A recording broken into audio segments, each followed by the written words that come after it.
ఈరోజు వైఎస్ఆర్ కాంగ్రెస్ పార్టీ అధినేత ఏపీ మాజీ ముఖ్యమంత్రి జగన్మోహన్ రెడ్డి ఢిల్లీలో ధర్నా చేస్తున్న విషయం అందరికీ తెలిసింది. ఏపీలో ప్రస్తుతం ఉన్నటువంటి పరిస్థితుల గురించి శాంతి భద్రతలకు విఘాతం కలిగించే విధంగా కూటమి ప్రభుత్వం వ్యవహరిస్తుంది అని చెప్పి ఢిల్లీ స్థాయిలో నేషనల్ పార్టీలకు అలాగే వివిధ రాష్ట్రాలలో ఉన్నటువంటి ప్రముఖ రాజకీయ నాయకులకు నేషనల్ మీడియాకు తెలిసే విధంగా చేస్తామని, దీని ద్వారా ప్రభుత్వం మీద ఒత్తిడి తీసుకువచ్చి రాష్ట్రపతి పాలన విధించేలాగా చేస్తాము అని చెప్పి ఒక గ్యాలరీని కూడా అక్కడ ఏర్పాటు చేయడం జరిగింది. ఇప్పుడు కొద్దిసేపటి క్రితమే ధర్నా కూడా మొదలైనటువంటి పరిస్థితి. అయితే ఈ ధర్నాకు ఇద్దరు వైఎస్ఆర్ కాంగ్రెస్ పార్టీ ఎమ్మెల్సీలు వెళ్ళనట్లుగా తెలుస్తుంది. విషయం ఏంటి అంటే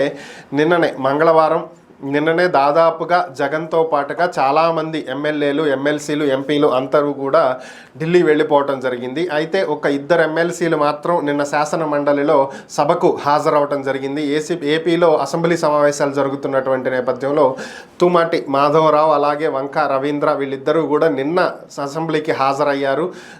శాసన మండలిలో వీళ్ళు నిన్న రావటం జరిగింది. దీంతో అధికార పక్షంలో ఉన్నటువంటి ఎమ్మెల్యేలు, ఎమ్మెల్సీలు వీరి గురించి చర్చించుకుంటున్నటువంటి పరిస్థితి.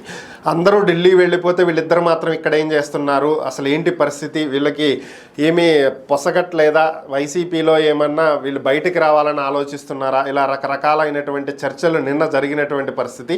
మరి ఈరోజు వీళ్ళిద్దరూ వెళ్ళారా లేదా అనేది అయితే తెలియదు ఇంకా.